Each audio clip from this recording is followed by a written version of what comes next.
It's Song Talk Radio with Michael, Neil, Phil, and the gang.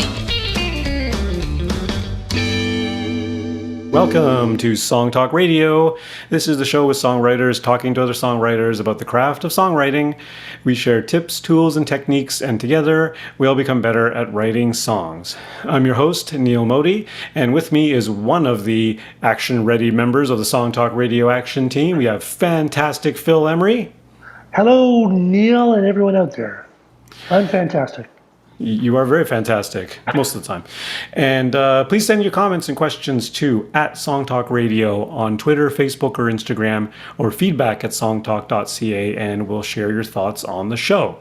And please visit us at songtalk.ca to find out how you can be a guest. And it's that time of the year again. We've got our 2022 edition of the Song Talk Radio Songwriting Challenge. Why don't you tell the folks about that, Phil?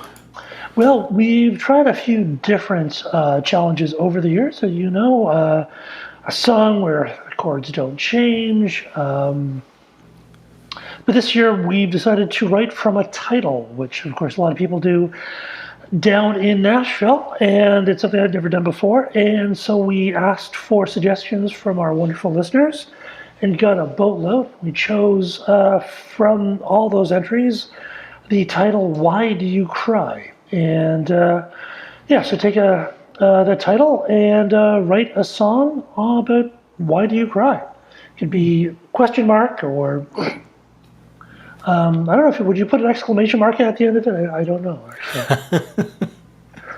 Well, whatever it is, you can put a semicolon. That's. But anyways, it could be any style, any length you want. And we will, at some point, show you the results of our work. And then for a couple of shows, we will play the results of your work. And hopefully we can all learn stuff about writing songs. I'm a music first kind of person.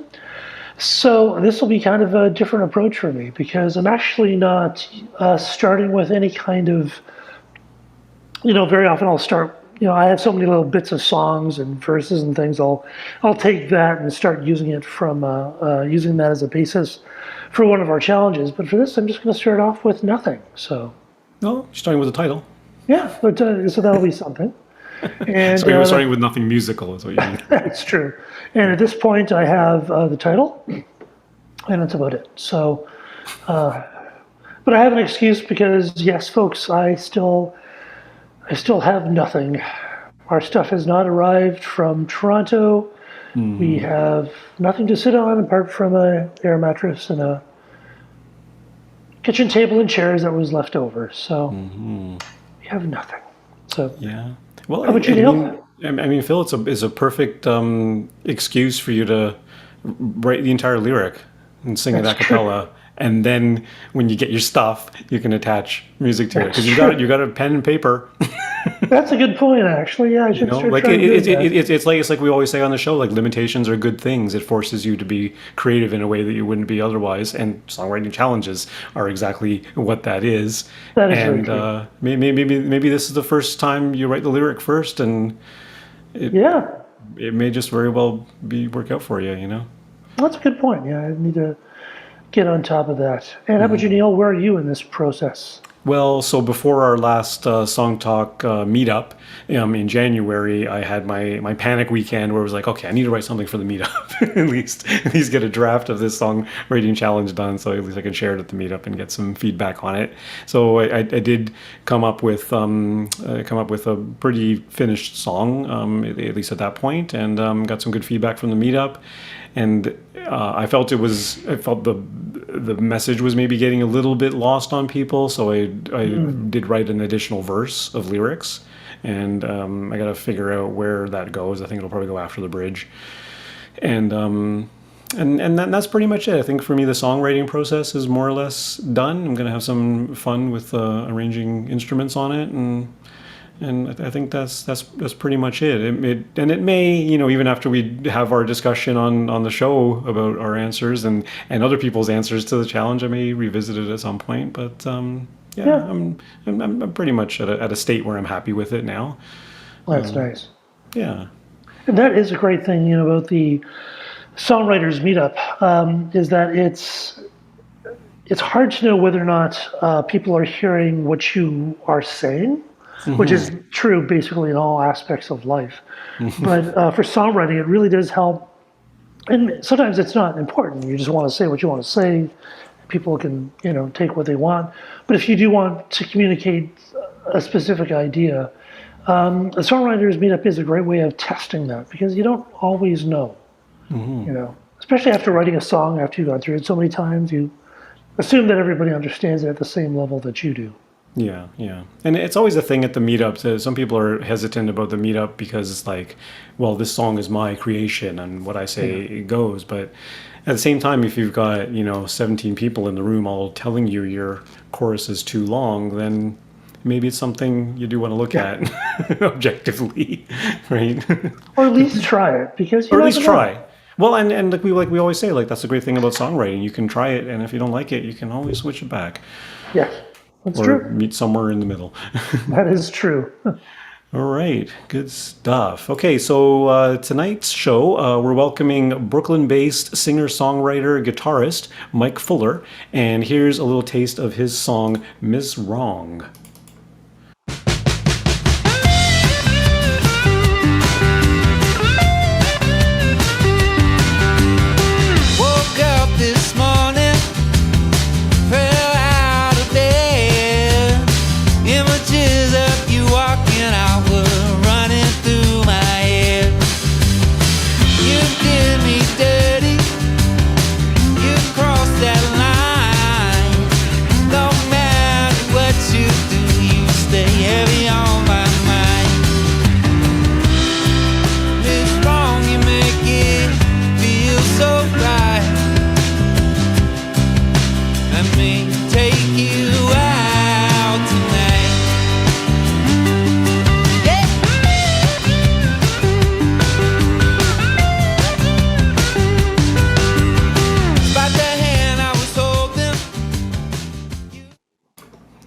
Okay, Mike Fuller spent much of the pandemic, like many of us, floating in existential dread, contemplating life and his future. Fuller busted through his own self-constructed roadblocks, releasing his debut, The Human Condition EP, in September 2020, but more remained from life to contemplate. And so we have Fuller's follow-up project, The Missed Connection EP.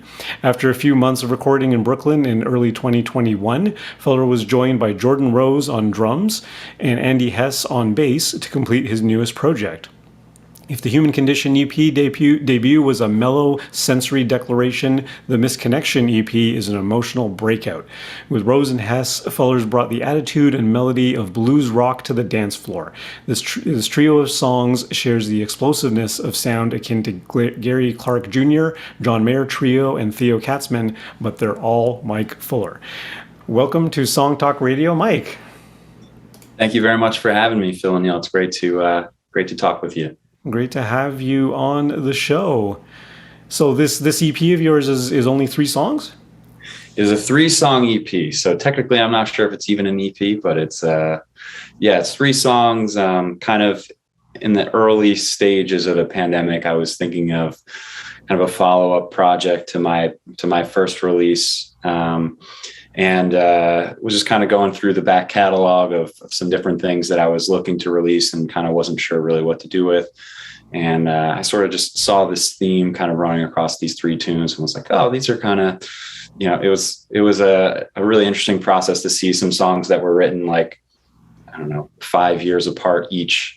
And like, oh, there's kind of like a little bit of a theme going on here. So I was like, oh, they're, they got to be related in some way. Maybe they're distant cousins or a couple times removed. And I was like, okay, cool. Like these could all go together. And just decided to sit down and start recording and kind of see what came out. And this is what we got. What's your process? Are you a music first or words first person or? The quintessential question. Yes. And with the quintessential answer, it depends. Yeah. Okay. So I guess I've really learned a lot about songwriting really just in the past few years, I guess, especially with the pandemic and, just having so much more time to just sit and not be able to go and do other things that, would take away from this type of process. Growing up and learning, the beginnings of playing guitar and, trying to fumble my way through, writing first couple songs and stuff like that, I sort of assumed that the way that songs get written is that you're going about your day and you just get struck with this lightning bolt of an idea and you're like, whoa, all of a sudden there's this song in my head. Let me find the closest sheet of paper and go write this down as quickly as I can. I'll make a little voice memo. Boom, that'll be a song. Great. Awesome. Done. Whenever the next lightning bolt wants to come around, that's when I'll get to the next one. And I spent a few years like that and realized that if I wanted to do anything a little bit more constructively, that I'd have to not sit around and wait for those lightning bolts, because as much as I might want them to come around a little bit more often, that's just not how that works. Mm-hmm. So, I guess in terms of the songwriting practice, I sort of created a couple different little challenges for myself just to really force myself to sit down and just focus, on a weekend, or there was a couple day periods, over like holiday breaks and stuff like that, where I didn't have anything else to do. And I said, okay, I'm going to go sit in my room with a guitar, pen and paper, and I'm going to stay there until I have a song written. Mm-hmm. I don't care if it's the worst song in the world. I don't care if it's something that no one will ever hear after today. Once it's in this room, it just happens and it's done. I'm going to have a song by the end of the day. And I just made a commitment to myself that I'm just going to sit there. If it takes me 10 hours, then it takes me 10 hours. And I did 2 of those challenges kind of across like 2 different sets of like 5 days. And I came away with 10 songs. And I was kind of like, wow. Whoa, I guess this is how songwriters write songs. They just sit down and do it. And it was kind of like a really, eye-awakening moment for me, and kind of learning what songwriting is. And not all of those songs are good. None of them are like my favorite songs that I've ever written, but they're all songs. And I try to keep that as my primary focus. But getting back to your question, songs, lyrics or music, I find that with those types of sessions, when I decide to like sit down and just write, I'll tinker around. I consider myself a guitar player first. I'll tinker around, on the acoustic guitar with, some different chords and some things like that. And I don't know if there's really like a good explanation for it, other than I'll just come across something where I'm like, ooh, that's interesting. Let's see where this goes. And I guess like fairly naturally, whatever the rhythm it is that I end up playing, or whatever the chord structure is, like there will just be a moment where a couple of words or a phrase or something will like match that. And I'm like, oh, okay, cool. Like maybe this could be a thing. It could be anything. It could be, what kind of shoes do elephants wear? And I'll just go with it. It could be anything. And I just kind of go with that and, feel it out sort of from there. And eventually the hope is that something comes out of it where I feel good enough that it could become a song. And I do my best not to edit as I go. I try to just write as much as I can and let the editing kind of come at a later stage. It's very easy to kind of halt the creative process, at least for myself, if I decide to like judge the ideas sort of as they come. That whole point to me is really the hardest part, is to not let the editor or brain sort of intervene and be like, well, that verse isn't good enough yet. No, just write verse number 2 and just try and get through it. Because I'm terrible for that. I always go back and be like, no, not that word. Not that. That's not the time to do it. Yeah. Well, that's great. Do you have any tips for how to actually get through that? Is it just practice? Is it literally just telling yourself this is the way it's got to work and doing it over and over again? Like you say like you say that you did for like 5 days or like 10 songs in 5 days or whatever it was, right? Like you get to that practice point where you're kind of dreaming about it. You're so invested in it and immersed in it that it becomes your being to a certain extent. And is that what allows you to kind of barrel through? Yeah, in a strange way, it feels like it's like a repetition if you're going to go into like the gym or something and you're going to go work out, right? It's like songwriting, I don't know, in a cheesy metaphor, it's like a muscle. It is, yeah. And it just builds itself up and it becomes stronger the more that you exercise it. At least what I learned from that experience anyway was like the more time and focus, it's really a focus thing, right? Like it's 2022. There's a million different things that you can do to distract yourself or keep you from, keeping your mind on any one thing. So, removing those distractions for me was really important. I went down I have a basement here in my apartment in Brooklyn, and there's no TV, there's no anything else. The Wi-Fi just reaches down there. So I don't have to worry about, sitting on my phone and doom scrolling and Instagram or anything like that. So I'm just sitting, I'm just focused, nothing. It's just guitar and ideas, and that's it.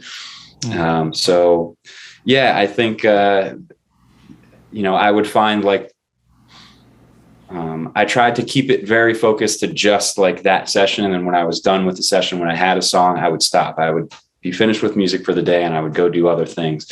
And I found that the further into that process that I got, the more, if I went for a walk or something like that, like another idea would come to mind. I'm like, ooh, let me jot this down. I'll come back to this tomorrow.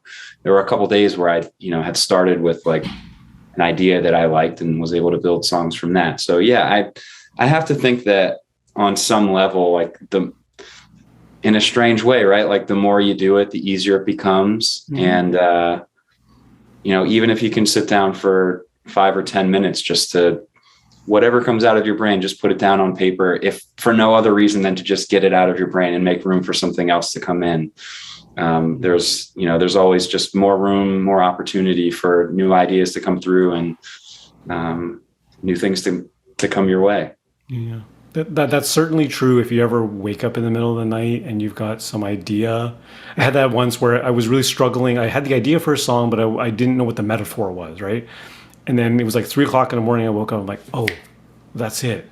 And instead of like, well, I'll remember that in the morning, let me go back to sleep, just grab your phone, write it down, and then you end up sleeping better because you're not worried about, am I going to remember this tomorrow? When I can get in front of my computer and blah, blah, blah. Just jot it down. Just jot down the idea when you have it. You can always, you're going to come back to it later, and then it'll rejuvenate your brain and be like, okay, what frame of mind was what was I thinking? Okay, now I know what I was thinking. And then you can move on and have a sound sleep. A couple of times when I was working on a song, and I'd be in the shower and I'd come up with this idea for a melody. I go, oh, that's a really cool note, but I didn't know what the note was. So I'd actually get out of the shower soaking wet, picking up a guitar and trying to figure out what that note was, because it's usually like it's like a little passing note that's just kind of has that little hook, and I need to know exactly what that is because I know I won't remember that little hook, and trying to sort of find out where that note is because I think in your bathroom you need to have one of those little plastic toy ukuleles that it doesn't bother it, and you can just reach out and grab it. Shower ukulele. The shower that's ukulele. That's how I'm gonna make mine. I think you're onto something with that. True. Patent pending. Now, have you been doing any co-writing with people, or is this all mostly on your own? Or yeah, that's a really good question. I'm very new to the co-writing thing. Also, I just made a connection also over the pandemic with a buddy of mine who lives in Nashville. I met him through like a virtual concert that we both played together. And I just really dug what he was doing. I was like, hey man, I'd love to, get together over Zoom sometime, maybe we can start to write some stuff together, like just to kick around the idea. I was really just trying to dive as far into songwriting as I could and just try as many different things to try to weed down and focus in on the things that I like to do most. I feel like just with the way that my brain works, I need to like figure out where the walls are and like make sure that they are there so that I can make the most of being inside of those. If there's too many options, I'll just so easily not do anything because there's just too many different places to go. So yeah, so I connected with him, and he's played keyboards on a bunch of songs that I'm working on to release a little bit later this year. We wrote our first song together, like start to finish, at the end of last year, and we're going to get together. We're working on a couple different other projects. Maybe not for this year, probably for next year, but it's been a really cool experience just to, I feel like in my one co-writing session experience, it was cool to kind of be able to just see a song or the songwriting process through a different lens. I don't know. We all have our, different routines and ways in which we go about kind of trying to find a melody or a chord progression or, a bridge part or, a breakdown or any of those different types of things. And it was really interesting to like kind of just sit back and almost relearn that process by watching how someone else does it. And, being in the same space with that person. Of course it was through Zoom, but, being able to like watch their mind work was just like a really, it's just a really beautiful experience just to like, wow, okay, cool. Like, it was just nice to see someone else kind of doing their thing versus like, okay, here I go down to the basement again to try and do that thing that I always do, It was refreshing, I think is the word that I was looking for. It was, it was really refreshing. Sure. And what's nice is you don't have to do everything on your own. Like you're not carrying the whole load on your own, responsible for everything. You can sort of sit back and let someone else sort of do the rowing for a bit. And that's a really nice thing.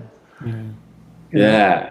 Like a little, the pressure comes off. And I feel like within that too, it kind of opened up some different avenues of things that if I was just doing something by myself, I probably wouldn't have gone in those different directions. It really just kind of created some new pathways there. And it was really sweet. I'm really excited to get back to that and to, keep learning some new stuff and trying to come up with some more music.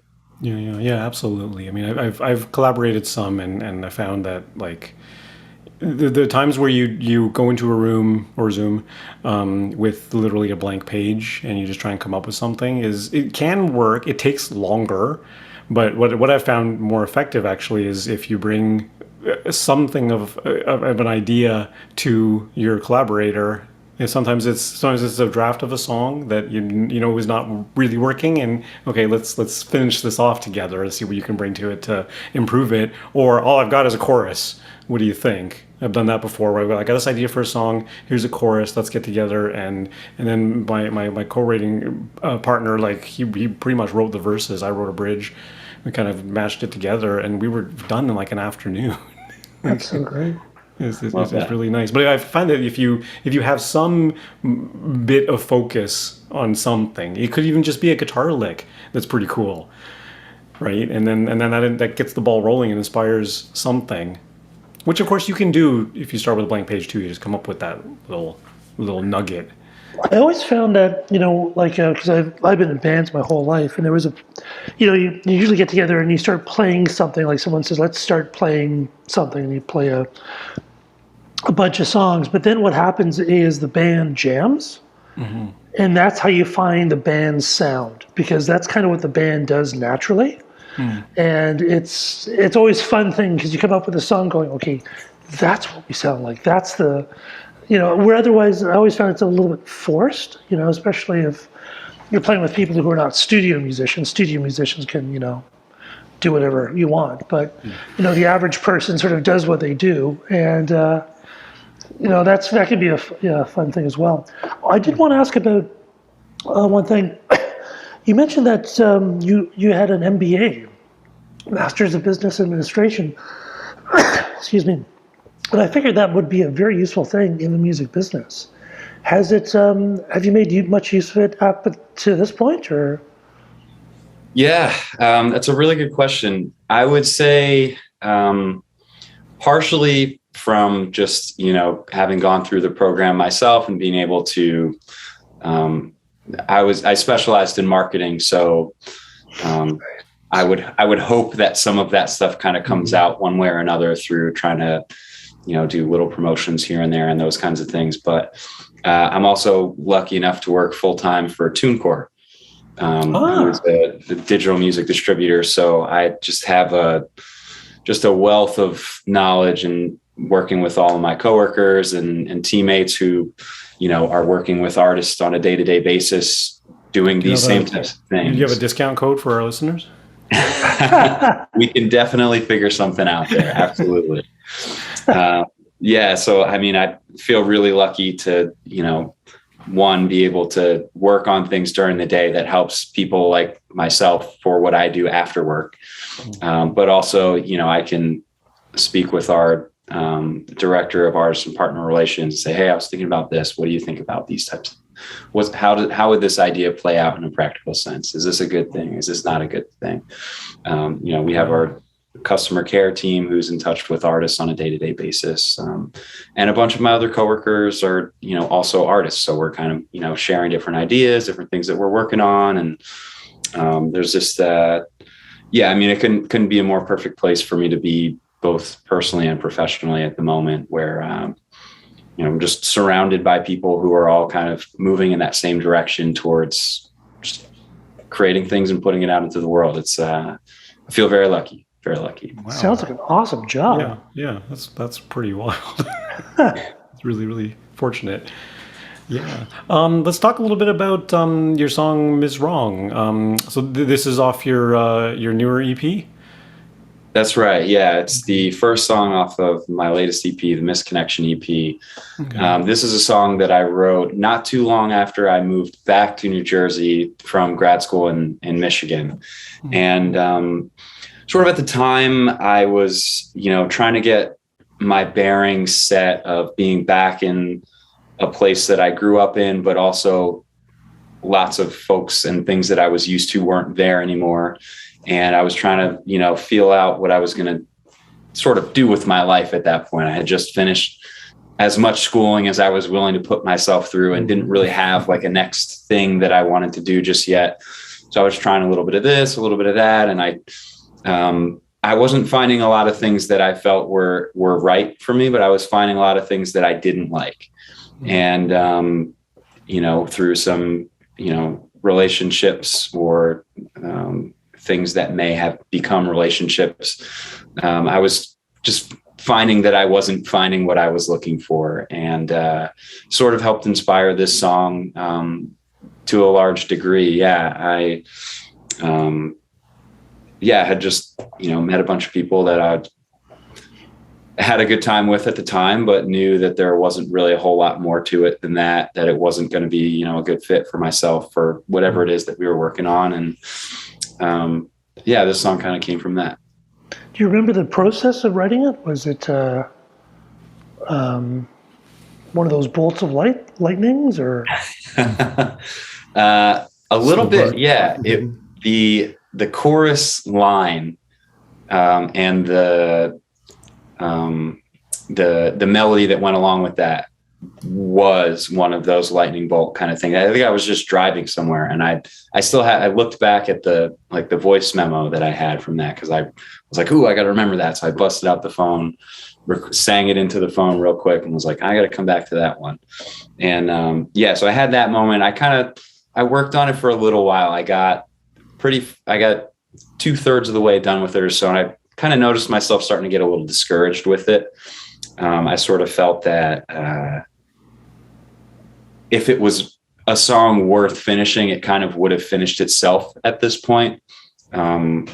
Whether that means that, the song is any good or not, I mean, it's up to anybody else to kind of figure that out. But I suppose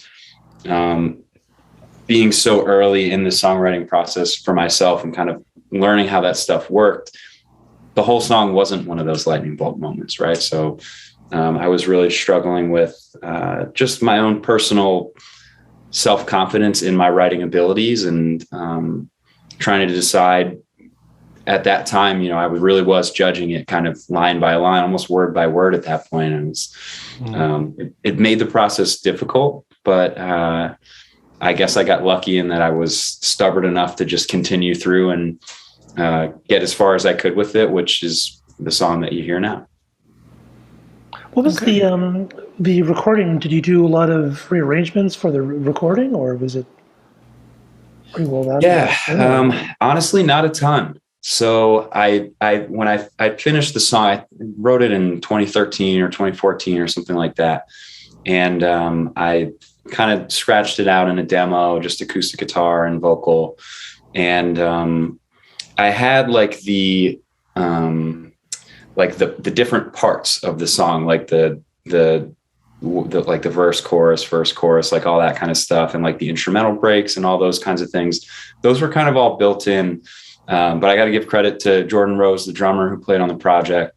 I got together with him in January of 2021 to go through and record all the drums for all three songs. And he was like, hey, like, what are you hearing? What are you feeling on this and that and something else? And sort of the way that my brain again works with a lot of that stuff is I want to find like the coolest part of the song, the most like upbeat, up tempo for this song at least. And I was like, all right, cool. Whatever that is, I want it to be the whole song.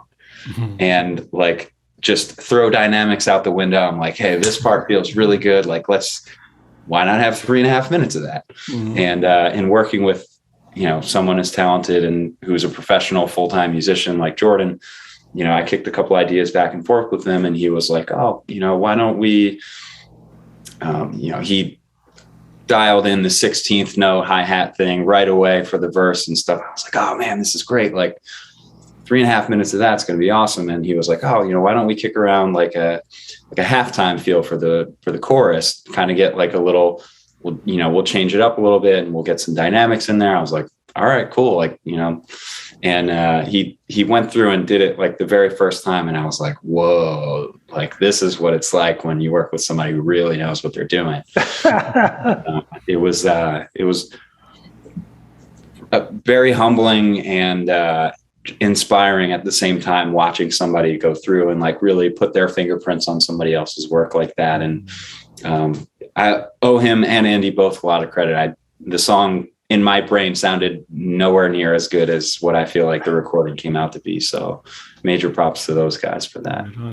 Awesome. You ever studied anything by Pat Pattison? I have not. Pat Pattison's a Berklee School of Music instructor. He's got books and YouTubes and all the rest of it. And one of the things he talks about is this idea of spotlighting, right? Like how do you introduce contrast and put a spotlight on the chorus? Say if the verse is really hyperkinetic, then you make the chorus not that. Right? Like what's the feature of part A? Let's do the opposite for part B on that one element, and that's how you bring a spotlight on it. And that's how you bring it, pop it out to the listener and say, hey, look, this is something special now. Love that. Yeah, I'm gonna have to look that up after this. That sounds awesome. Okay, so let's take a listen to the full song. This is Ms. Wrong by Mike Fuller.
right. Great stuff. Awesome.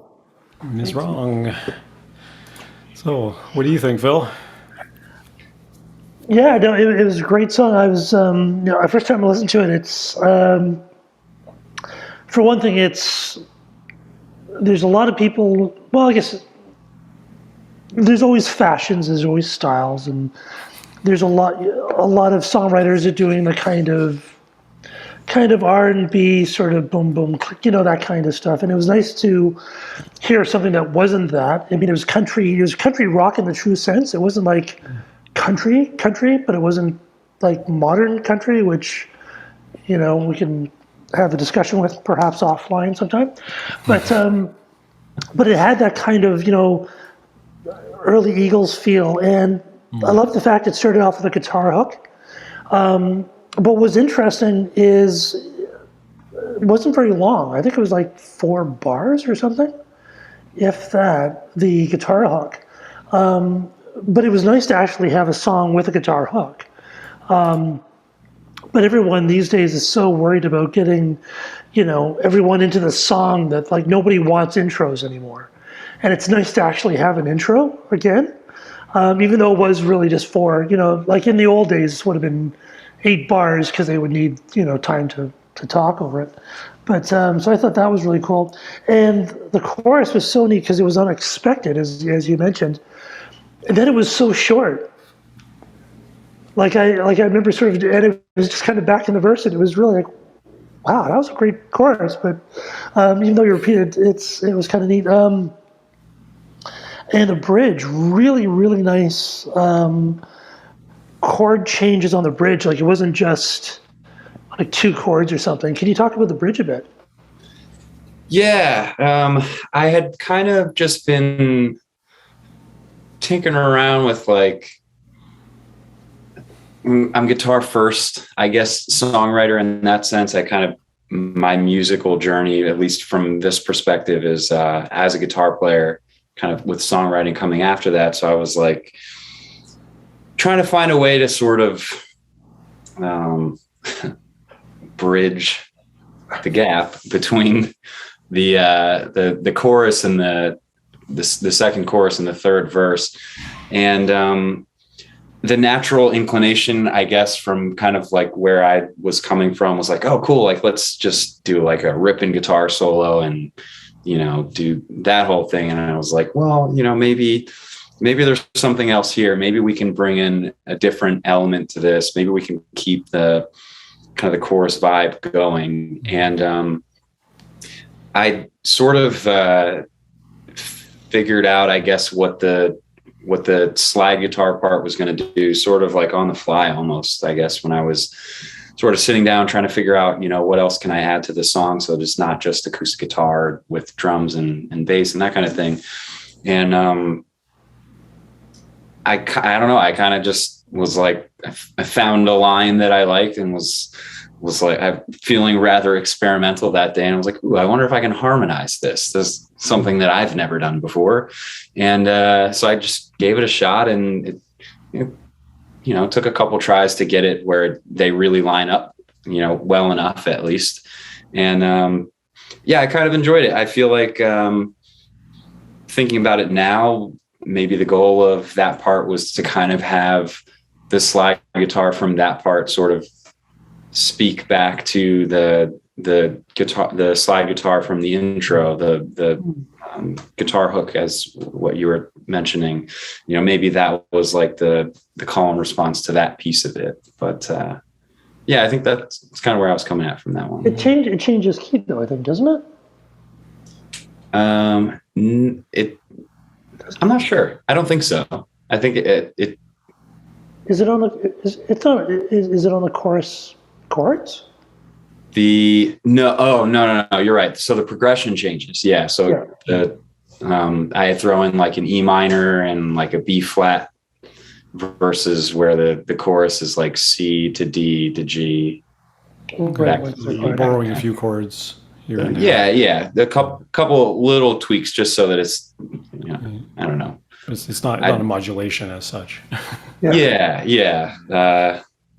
Yeah, and it's actually a very kind of blues thing to do, is to do a bridge where you like strip it all down and just kind of lay low for a bit before you kick back into the main thing. And it's, I mean, in that sense, it is a very traditional kind of song. I mean, in some ways, it reminds me of when I played piano in a fusion band in high school, where there was like a little lick that the horn players played, and we all played together.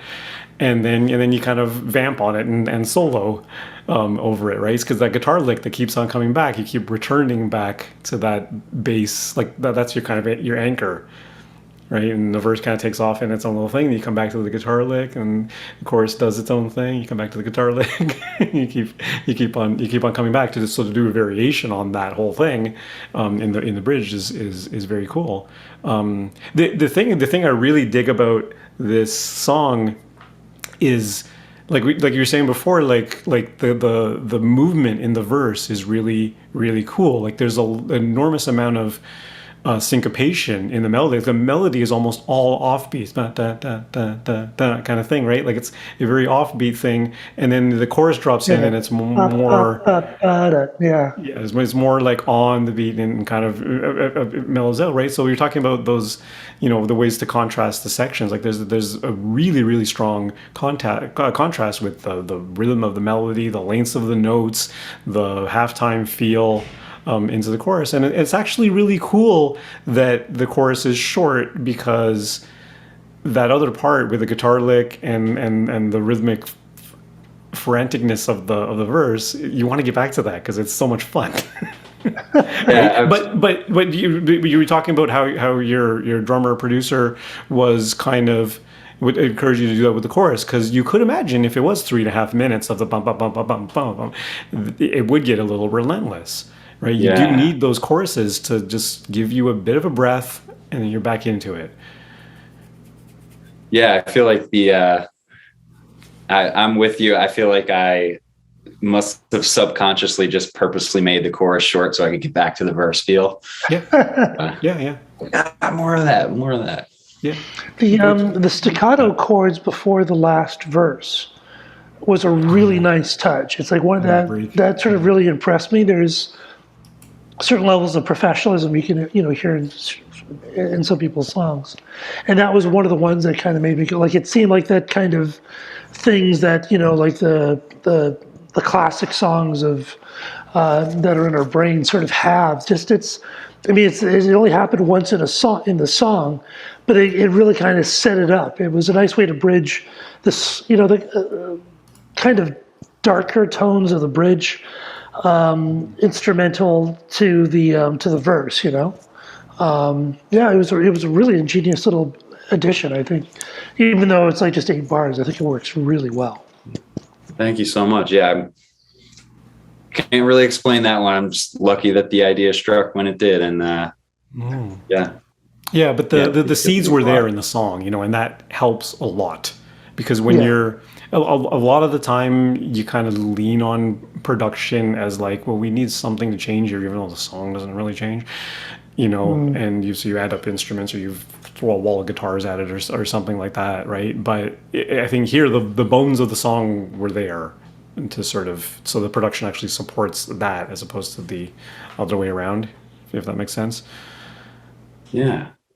Well, yeah. Thank you very much for that. It's really cool. Can you talk a little bit about the lyric, because you were talking about how like you get the impression that it's about a relationship, but the way you were talking about it before we played the song was that there's a number of things going on in your life maybe that aren't working out the way that you wanted to, but the temptation is not the temptation, but you still end up in the wrong situations. So when you were coming up with the ideas, was it strictly like romantic relationship type of ideas, or did the ideas actually come from other areas of life, like professional or family or anything like that? Any other kind of relationships? If you were to just read the words, it'd be pretty hard to not come at it from the takeaway of, this was definitely about a relationship. I think that it's probably some combination of all of those things. I mean, relationship was definitely a big part of it. But, and thinking back, like, the ultimate theme of the song, I suppose, was like, finding something that isn't right for you, but going for it anyway. Whether, from, your time in school, or, if it's a work night and your buddy invites you out to the bar and it's, 12:30 at night already and you got to wake up at 7, like, you probably shouldn't go. Right. Yeah. But like, you get that little devil on your shoulder who pokes you enough times, and 2 hours later you're walking back from the bar and you got to wake up in a couple more hours, that kind of thing. Or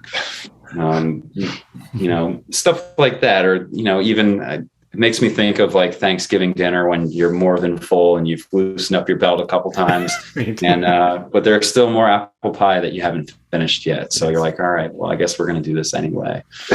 So, just some stuff like that, like, I suppose, in this song, it definitely, from my perspective, I guess, at least it works well from just the relationship perspective. But I feel like, the longer that I sit with it, the more that it just applies to other things beyond just that. Mm-hmm. Which is a great way to do it, because you can kind of take in all that whole smorgasbord of stuff and kind of streamlined it so it speaks to a kind of not generic, but like to a more universal kind of relationship. Because you can imagine if this song was about Thanksgiving dinner, it wouldn't come across the same way. That's true.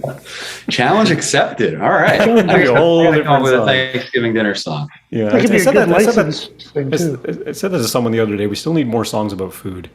There's not enough songs about food. It's also a very tightly written song. Your really strong rhymes at the end of the line, sort of in the same spot all the way through, which is nice. It's just I kind of like that, because it makes it feel a song a bit more. It makes it feel more polished to me, when it's because sometimes people have couplets. like Everything's a couplet. Yeah, but I kind of like that. It's nice, and it has a bit of polish to it. Where sometimes people will have, a couple of rhymes and they sort of let it go, and there's nothing wrong with that. But I kind of prefer a little bit more polish to my lyrics. That's just the way I am. Yeah. It's highly structured that way. Yeah. So what's up next for you? Yeah. We were talking. Whoop. That's the wrong button. Wasn't sure if it was me or like, oh man, here I am just playing my own songs. So I've put together a live band here in the city and played a couple gigs. Is that me? No, that's us. Oh, okay. Right. So that's our outro. Sorry. Okay. Just working on recording some stuff. I have hopefully an album that's going to come out later this year, a full-length project, and a couple more live shows here coming in the city. A couple in April in the city. You want to come out? Love to say hello and see you at a show sometime. Awesome. Never say no to New York. I love New York. All right, Neil. I think I hear the band. Yes, there is the band. Okay, that's all the time we have tonight on Song Talk Radio. Special thanks to Mike Fuller. So where can our listeners hear more of your music, Mike? Spotify is just Mike Fuller. Instagram is Mike Fuller Sounds. Facebook, Mike Fuller Sounds as well. Cool. Yeah, I've already liked you on Facebook. We want to hear from you, our listeners, so please send in your comments on Twitter, Facebook, or Instagram at Song Talk Radio, or send us an email at feedback@songtalk.ca. Also, be sure to check out our YouTube channel for live performance videos and full episodes, and now that we're all these virtual boxes. Subscribe today to the Song Talk Radio podcast on your favorite podcast provider, and don't forget to sign up for our free newsletter at songtalk.ca. You can find links to all the products, books, and web services we mentioned on Song Talk Radio on our resources page at songtalk.ca. We did mention Pat Pattison. There's a ton of stuff from Pat Pattison on our resources page. And wherever you are in the world, please join us online via Zoom at our next monthly Song Talk meetup. It's free to join on meetup.com and free to attend the meetup. Stop by songtalk.ca for the link. You can follow me at neilmodi.com. You can follow Phil at philemery.ca. And Mike, your Instagram once more? Mike Fuller Sounds. Fuller Sounds with an S. All right, thanks for listening, everybody. Be sure to stop by the website songtalk.ca to browse past shows, find out how you can be a guest, find out more about our songwriting challenge so you can take part. Stay safe, everyone, and keep on writing. Good night, everyone. Bye, everybody.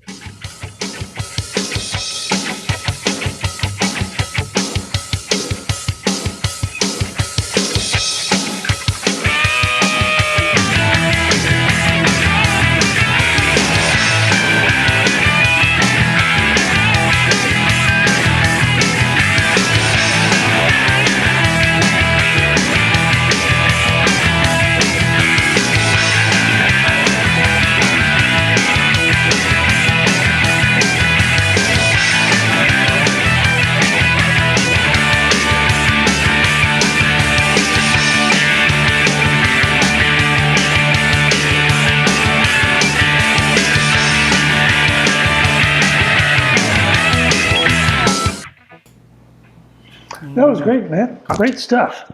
Awesome. Yeah, thank you guys so much. We did. Did I do okay? Oh, Yeah, fantastic. perfect. Yeah, it was great. Sweet. And a great tune. Thank you very much. Really means a lot. Mm-hmm. That's so good. I was listening to the rest of your stuff on Spotify. It sounded really good. Thank you. Mm-hmm. Yeah,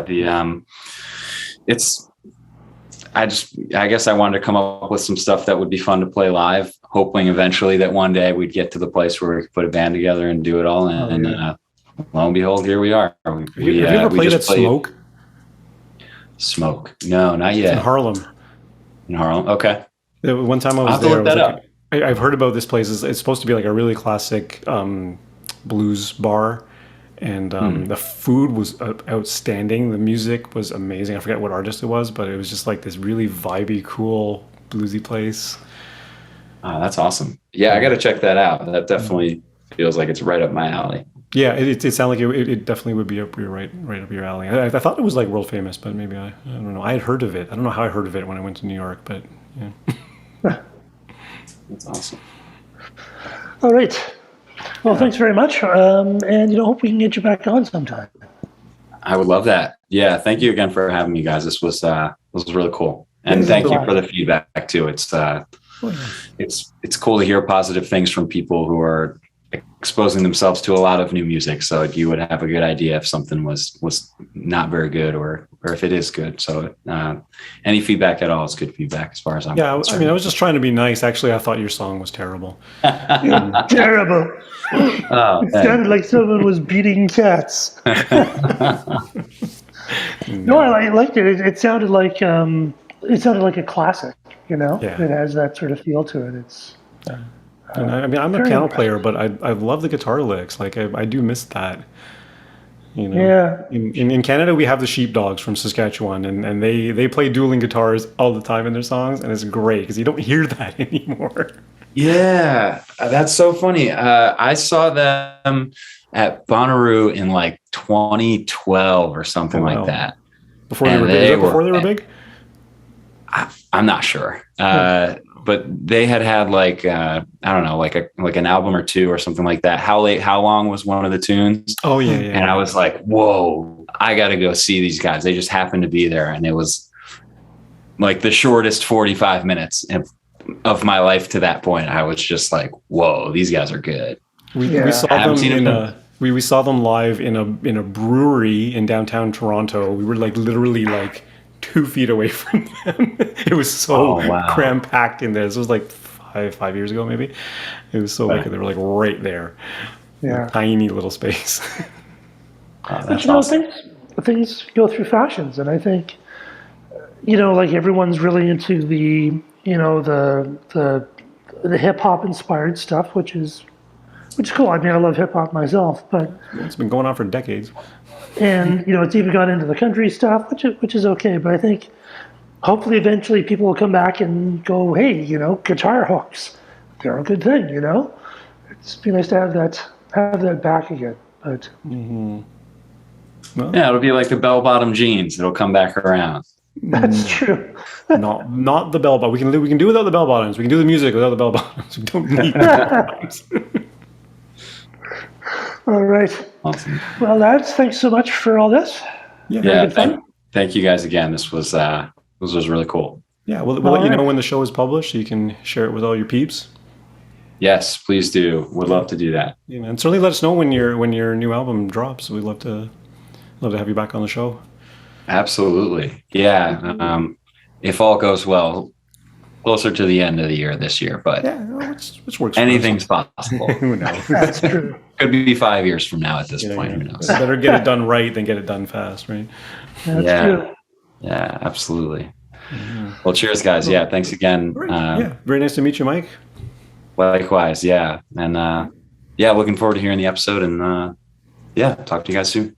Take care. Cheers. Have a good night. Bye. Bye. Bye-bye.